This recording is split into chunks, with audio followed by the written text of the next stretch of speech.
Well, ladies and gentlemen, big news coming out of the Southern Baptist Convention. Look, these past few weeks for the SBC have been a bit of a rough time. You had the whole situation with Dr. Matthew Barrett leaving the convention to join the Anglican Church in North America and Trinity Seminary. But today will be some welcome, shocking news for Southern Baptist, as the Ethics and Religious Liberty Commission, the ERLC of the Southern Baptist Convention, has announced that Brent Leatherwood, their president and head, has agreed to resign, to step aside from his role. If you'll remember, Brent Leatherwood was the direct successor to Russell Moore, who was also a very liberal head of the Ethics and Religious Liberty Commission. Brent Leatherwood has spent 3 years at the helm of the ERLC, and it's been a quite tumultuous 3 years.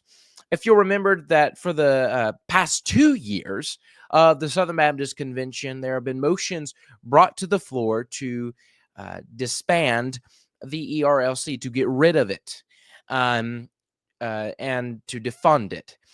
And both times, those motions have not passed. However, last time I think it got 56% negative, 44% positive, and I remember Dr. Tom Askell, who's the president of Founders Ministries. He asked the question. He said, if you're a pastor and you got 56% approval rating from your congregation, are you going to stay on as pastor? No, probably not. That's actually, even though that's a win technically in Leatherwood's book, it's a quite low percentage. If we go off of this, if we take from this Brent Leatherwood's approval rating, it would be a quite low approval rating, right? 56% approval rating is quite low, actually. And so today we got the news that he would resign as head of and president of the ERLC.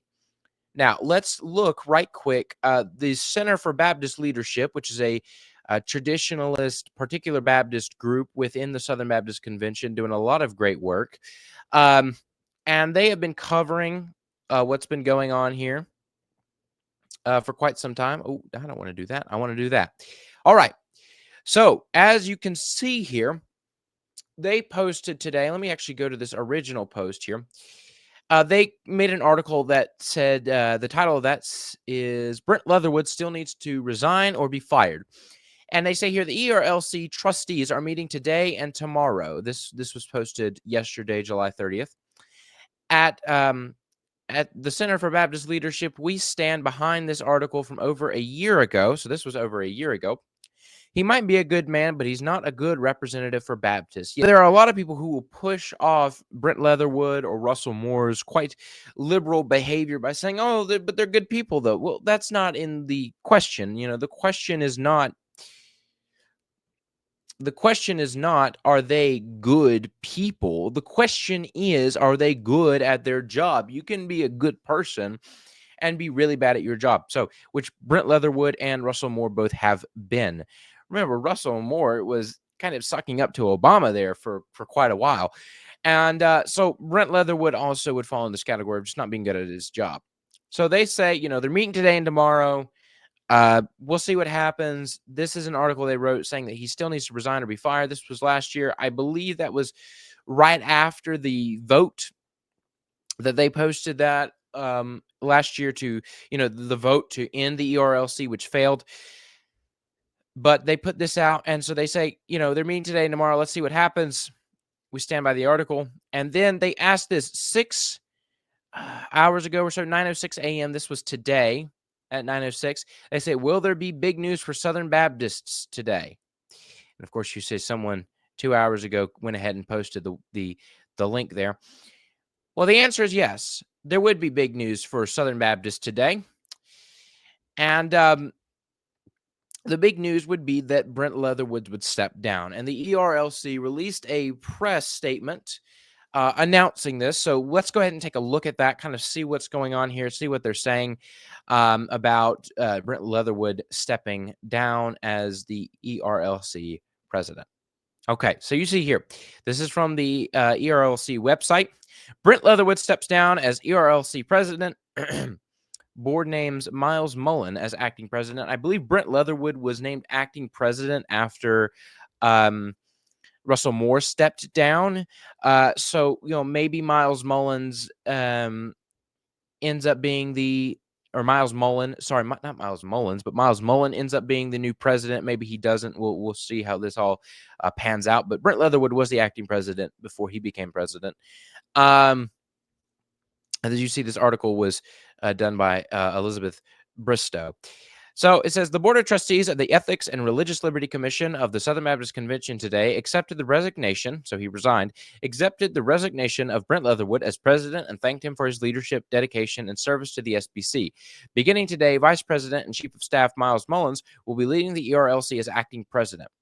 Leatherwood made the following comments on his departure from the ERLC. I'm not going to read all of this. I'll read the little parts here. He says, after nearly 4 years leading this organization, it's time to close this chapter of my life. It's been an honor to guide this Baptist organization in a way that has honored the Lord. I don't believe that it's honored the Lord, but served the churches of the convention and made this fallen world a little better. I believe gratitude is at the heart of conservatism. That means I will always be thankful for the opportunity provided to me by our churches, for the support they have offered me and the resources they have sacrificially given to the entity. And then he just goes on to talk about this. Says Leatherwood was elected president of the ERLC in 2022. He led, after a year of leading the organization as acting president, he had previously served as chief of staff under Russell Moore. Let's see. He was the executive director of the Tennessee Republican Party, director of communications and policy strategy in the Tennessee General Assembly, and worked for several years on Capitol Hill as a senior congressional aide in Washington, D.C. I'm grateful for the leadership of Brent Leatherwood and for his service to the Southern Baptist, and it said Scott Fauci, chairman of the ERLC Board of Trustees. Brent has led this well and whatnot. And they're going to go through some of the things that they think are highlights for him. Right. So Brent Leatherwood steps down. Miles Mullen is now the acting president. He could become the permanent president. It's kind of, we don't know what's exactly going to happen yet. It's really early. This was 2 hours ago when this was announced. I was sitting there eating lunch and I got a notification on Twitter that this had all taken place. I think I saw it from the Center for Baptist Leadership themselves.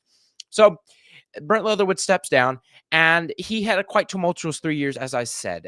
He was a quite liberal man, so it's weird for him to say, the heart of conservatism is thankfulness. Of course, I do believe thoroughly that his intentions are good in a lot of ways. I do thoroughly believe that he sought to serve the institution well. I just think he was very misguided in a lot of the things he did. I don't think there was any ill intent, and please don't take that from what I'm saying. So I'm going to look at one last article here on this issue. This is from the Tennessean here. It says Southern Baptist public policy head Brent Leatherwood resigns after controversial 3 years. So it says SBC's Ethics and Religious Liberty Commission named Brent Leatherwood permanent head in September 2022, following a pattern of executive upheaval at Nashville-based denomination's public policy arm.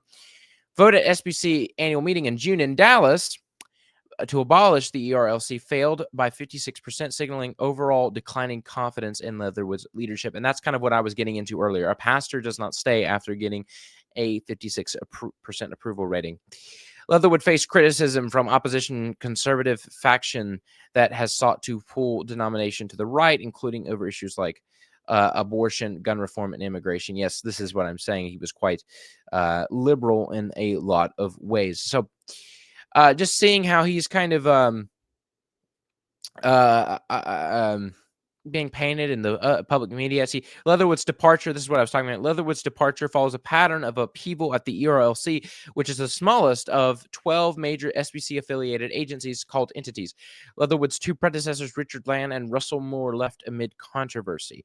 Amid growing pressure from an opposition conservative faction that sought to pull the denomination to the right, Leatherwood has sought to reassure the denomination about the ERLC's advocacy against abortion rights and transgender care, which he has been quite weak on in the past. it says Brent's legacy is one of fighting vigorously and victoriously for life, as evidenced in the defunding of Planned Parenthood and in the placement of ultrasound machines in states across the country. Mitch Kimbrell, a member of the ERLC Board of Trustees Executive Committee, said in a statement, "Under Brent, the ERLC made big advances. In listening to and being shaped by Southern Baptists, which is." Frankly, not the case. That's quite frankly, that's quite frankly not the case there. It came to the ERLC during that time period. 3 years of turmoil. This way, it says almost a year ago, Leatherwood nearly lost his job when former ERLC trustees chair Kevin Smith attempted to unilaterally fire Leatherwood. Yes, I remember this happening. He tried to unilaterally fire Leatherwood because of what was going on. Again, they had just had a pretty bad vote at the convention in Indianapolis, and it was clear that the convention wanted to move right again. So he tried to unilaterally fire Leatherwood, but then revoked the decision and ended up stepping down himself, right? So he just, steps down himself. He's the one that takes the fall. I remember this happening. A day prior, Leatherwood had penned an op-ed commending former President Joe Biden for deciding not to seek re-election. See, these are the things that just you can't know. You're not going to be able to do and get by in the Southern Baptist Convention and present yourself as a conservative, and you're praising former President Joe Biden. Yes, I get it for his decision not to seek re-election, but remember that was a forced decision. It wasn't a commendable thing that he did. Smith resigned from the board shortly after the drama. The ERLC trustees closed ranks around Leatherwood's leadership at a September 2024 meeting, but the divisive vote at the SBC annual meeting in June signaled an ongoing declining confidence among Southern Baptists in Leatherwood's leadership. What I think this is, you see the opposition from conservative faction aligned with advocacy groups such as Founders Ministry, Center for Baptist Leadership, media figures such as Megan Basham, whom I'm wonderfully pleased to be blocked by. So attacks against the ERLC and Leatherwood earlier in his tenure surrounded around the commission's incrementalist approach to anti-abortion advocacy. Critics of the to the right of Leatherwood support an abolitionist anti-abortion agenda, which calls for women to face criminal penalties for receiving an abortion. Wow. Okay. So, and for moderate stances on refugee stuff and immigration, right? So these sort of things you can't do if you want to present yourself as a conservative leader. He was quite liberal. He was moving the ERLC quite liberal. And what I think this is, and I don't want to ascribe any motive. I'm just a guy on the side. I don't want to ascribe any motive to the ERLC Board of Trustees, but I think this was an attempt to save face so that hopefully, maybe, the resentment towards the ERLC and the growing discontent with the ERLC kind of dies with Leatherwood's presidency. So I think this was an attempt to save face and throw out Leatherwood as he was quite clearly dragging the ship down. But nevertheless, Leatherwood is gone, and I believe that Southern Baptists need to be. You can be optimistic, but be cautiously optimistic because, again, you got rid of Richard Land and Russell Moore, and you just got another liberal in.